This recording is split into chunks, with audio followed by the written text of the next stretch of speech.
All right, what's going on, guys? Trev back again, here to bring you another video. This one's going to be doing my weekly review for this week's episode of Fear the Walking Dead Season 5. This is for episode 13. It's called Leave What You Don't.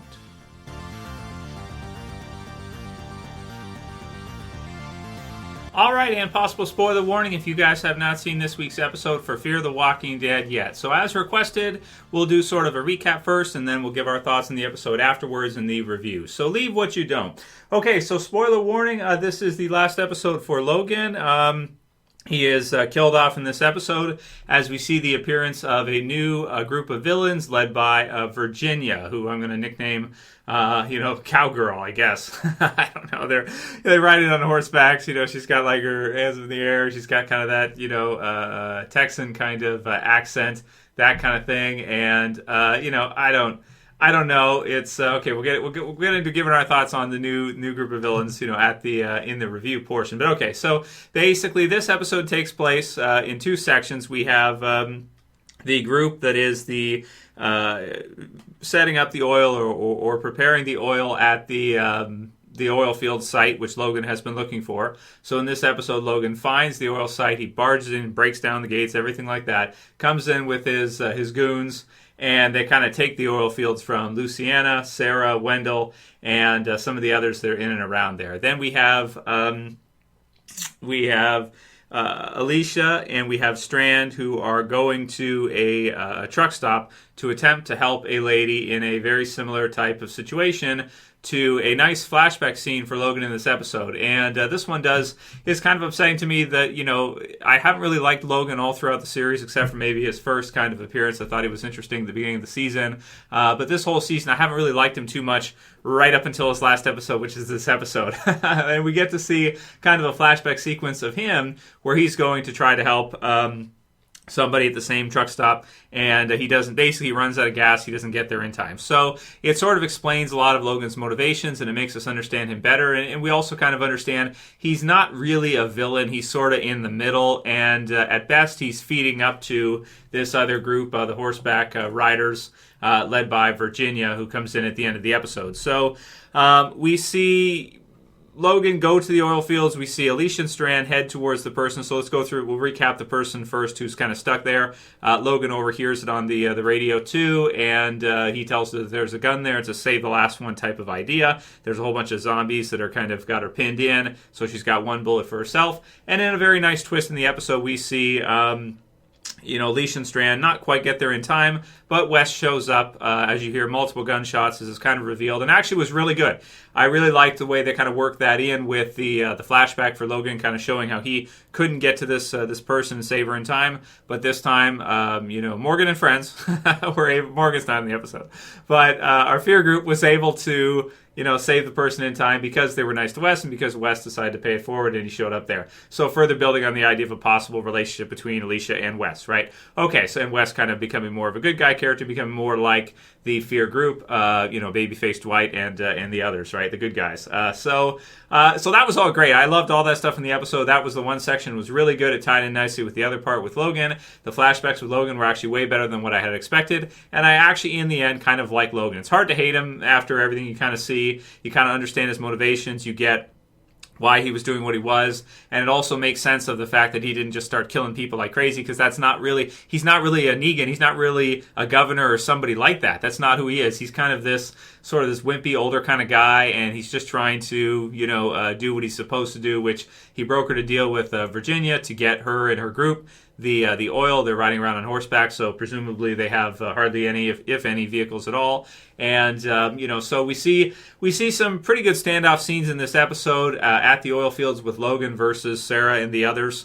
And we see Dwight and Sarah, and we see June and John, and they come to kind of the rescue, but it's sort of like a standoff situation because John won't pull the trigger against Logan. So you kind of have one of these standoff kind of situations where with the fear group it's kind of a bit awkward because they won't kill Logan and his guys, but then you're in a standoff situation where you kind of sort of have to, and Logan and his guys might kill them. So it's kind of like one of these weird types of situations that we go through in the episode and we get to see.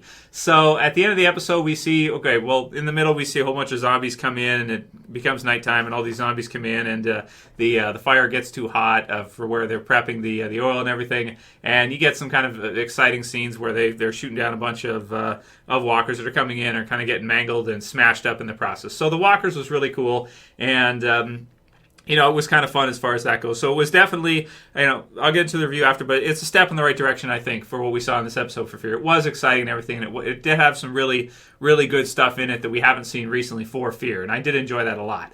Near the end of the episode, we see them kind of come out at daybreak after everything has kind of gone to hell, and you get a similar type of standoff situation again, which is just kind of recycling back with Logan and his guys and the others, and Logan says, no, okay, put the guns down, we're not going to do this again. And then out of nowhere, he is shot and killed, and so are all of his goons, but none of our Fear survivors by Virginia and the horseback riders who kind of ride in at that time, and they have a whole ton of people. They have it looks like a lot of people. And it looks like they're very effective. It looks like they have information on the Fear group and they know what they're dealing with.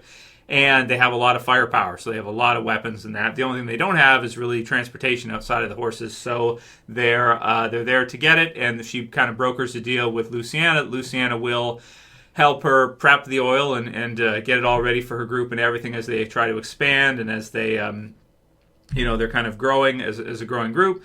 And the deal is that if Luciana helps them, then they won't kill, most of the Fear group that's there or all the Fear group that's there, and they'll let the others leave. So Luciana kind of signs up to be, I guess, their worker, and the rest kind of are allowed to leave with a little bit of enough gas to get them around.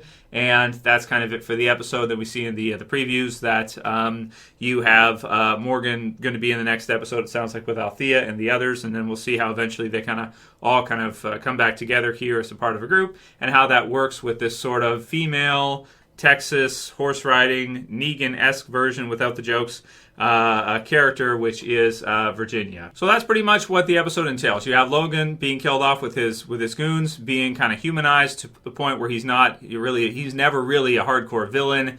He was just kind of like this guy who thought helping people was useless and wasn't able to do it, and just was kind of starting to embrace kind of the darker sides of the zombie apocalypse. And the deal that he had made with Virginia, which fit in nicely with the flashbacks because she was kind of in there too, and you kind of just see her at the end of Logan's flashback where he couldn't help this lady that he wanted to.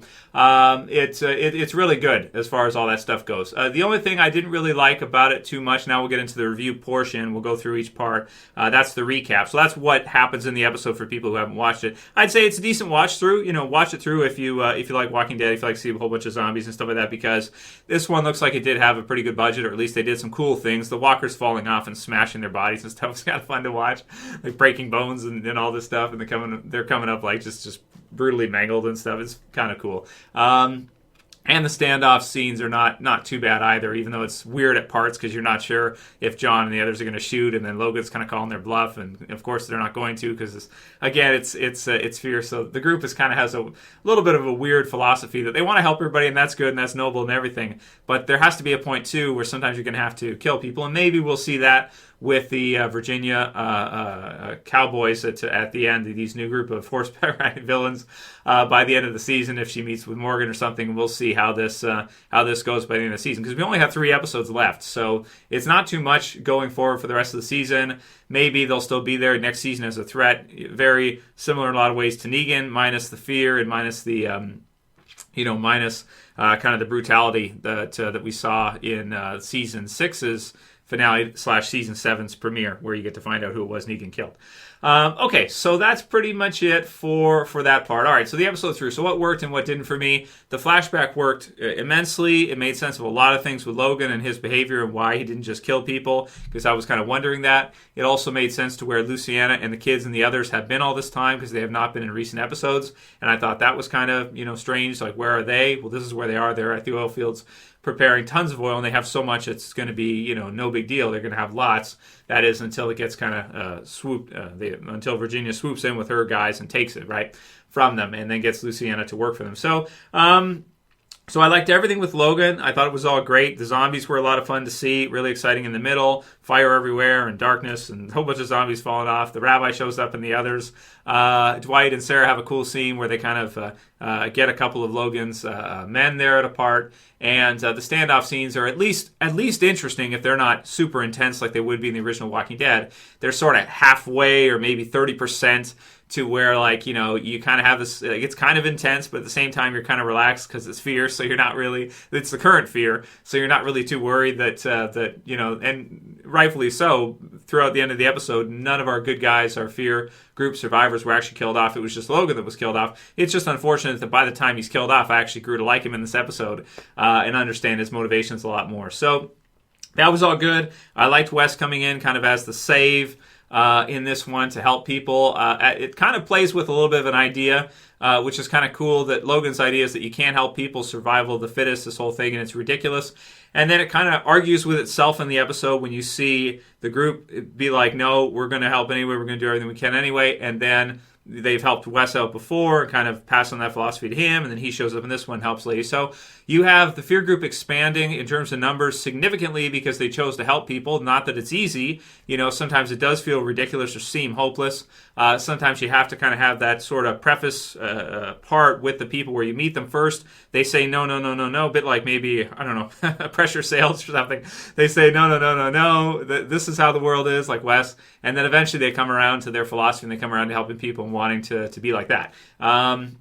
And mentions of, you know, Wes likes Alicia's paintings too in this one. Again, further kind of possibly setting up a possible relationship between the two. So 3 episodes left in the season. Let's see, you know, a weird spot for this one because Logan sort of becomes kind of an underling half villain in this episode to Virginia, who appears in this one. Okay, so let's give our thoughts on, so all that stuff was good. Flashbacks were great. Standoff scene was pretty good between Logan and the others that were there, considering there was no Morgan there. And you had Sarah and the others kind of dealing with that on their own, and some good stuff relating back to kind of the truck routes and the different stuff from prior season and that, so it fit in nicely for Logan. And then, okay, so the new group coming in at the end. All right, so the horseback riders with Virginia. Okay, so I didn't really...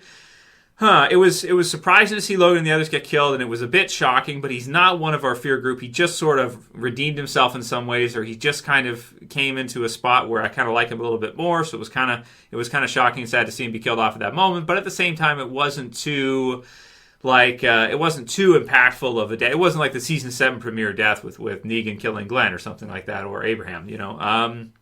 So it was a bit shocking. It was pretty good, you know, for what we've seen for Fear recently, and it definitely, I think this episode is getting things back on the right track for Fear. I think it's getting back to where everybody's things are making sense. Things are clicking better now after this episode for Logan, the way he was behaving, the others as well too, and also kind of reinforcing their philosophy a little bit that helping people is useful and is not something where, you know, you shouldn't do it. And if you are willing to go through the painstaking process of trying to help them and trying to convert them into somebody who's going to help others, eventually it can pay off, even though you get pushed back at the beginning, which is, I guess, normal, and then afterwards, eventually they kind of come through. Same with the kids and Annie in the first half of the season with Alicia, and we've seen Fear's group become way bigger and promising for the future, even though kind of the way they use them in the episodes is a bit sectioned off and a bit bottled off.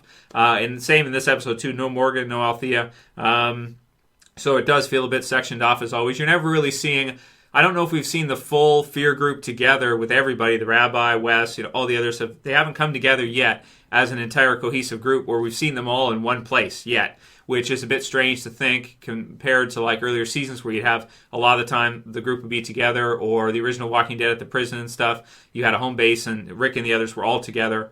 You know, in this one here with Fear, they've never, because they've added on so many people so fast, they haven't yet all come together as a group and all been together as a major, you know, even just in one episode to see them all together, living together. We haven't seen that yet. They've been on the road all the way and it just hasn't come into the story yet. So that's it for everything else. Everything else was good. I liked Luciana in this episode a lot more than I usually do. That was good. Logan was great. Sarah was fun in this one as per usual. You know, and again, better too because more backstory for her and everything. And for Logan makes more sense, and it's just kind of fun and silly too at the same time. Okay, so the fear group for Virginia. All right, so with the horseback riders. So they come in at the end of the episode. I just thought for first appearance for villains, I thought it was okay. I didn't feel that scared for them. Being shot like that is just kind of like instant, and it's not so brutal as like Alpha and the Whispers. And she kind of reminded me in some ways. You have a female lead for them, you have a female lead for Alpha and the Whispers, and it works really well in The Walking Dead with Alpha. For Virginia here in Fear, it's okay, I guess. Based on the location, the group makes sense. It's like a group of cowboys or something. I don't know, cowgirls, I guess. I don't know. It's just okay for me to see them kind of appear. I didn't find them to be that scary or anything like that. They made sense and everything like that. Like, okay, kind of a Negan-esque type of savior idea. You work for me and we're cool. You don't work for me and I'll just kill you if you're no use to me or whatever. Quickly with a firing squad or whatever. This kind of idea. But it wasn't really like she came into where they were really that scary or anything like that. They were just like, oh, okay, here's a new, clean cut, group on horseback here coming in. They got lots of guns and stuff like this, and it's what it is. But it didn't really feel the sense of kind of there wasn't that much fear in it, right? Like lately there has not been much fear in Fear, but I think it's getting back slowly on the right track with this episode. It's starting to. And I guess what I'm saying is I thought that the new group of villains were okay. They weren't amazing. It wasn't like Negan's first appearance or the governor or somebody like that. Now, granted, you could argue in their first episode they didn't come across that way either, but Taka was pretty badass when he came in the first time. Had that brutality and stuff like that. Same with Alpha, same with the others, Negan and the others. So, Virginia, not the best villain we've seen, but again, you guys know how I feel about the Fear villains lately. They're kind of like, iffy at best, and maybe she's better as a villain than Logan was because he kind of is a half villain, and maybe upon first appearance she's better than was it Martha from last season, sort of similar in some ways to the Vultures, but I thought the Vultures' first appearance might have been more ominous. So that's pretty much it for my review for the episode. Getting Fear, an awesome step in the right direction. Getting it back to where things are making sense and it's starting to feel a bit better after this episode. I'll give it a 8.5 out of 10. I liked it for Logan. I liked it for the others. And the villain introduction at the end I thought should have been a lot more kind of scary than it was. Maybe they should have used some more slow motion for Logan's death or something like that. And when the lady came in and stuff like that, I don't know, it just felt okay, but it felt kind of normal, commonplace, or normalcy. It didn't feel like they were that fearsome or anything like that versus some of the other villains we've seen in the Walking Dead universe. They were just okay for me, but decent, okay to decent, maybe like a 6 out of 10 for villains, something like that. That's what I would go with for that. So let me know what you guys think. Good episode, though, and definitely getting Fear back on the right track. That said, though, there's only 3 episodes left of the season, so, I don't know where the rest of the season's going to end off. We'll see what happens, and we'll discuss more in our predictions video. It looks like Daniel's coming back for next week's episode too, so that's kind of fun. Let me know what you guys thought, though. Did you feel the same way, that it kind of got Fear back on the right track in a lot of ways, or did you think that the new villains at the end were super weak and just kind of silly and gimmicky? I don't know. Let me know what you guys think. If you like this video, please thumb it up below. Maybe like Jadis and the Garbage People. She's somewhere around there, like that kind of range, where it's like, yeah, like something like that. So that's kind of where I'd put Virginia. She's sort of in and around, when we first met Jadis and that kind of stuff, like something like that. Anyway, minus the they had the cool zombie with all the gear on and stuff like that, right? That Rick had to fight. So that's it for this review, guys. We'll see you back in soon for my predictions for the third last episode of Fear the Walking Dead season 5. Hope you liked it, and hope you liked the review. Like it below, leave your comments, let me know what you guys thought. That's it for this one. See you guys again soon for another. As always, this is Trev, and I'm saying peace later, guys. See you soon.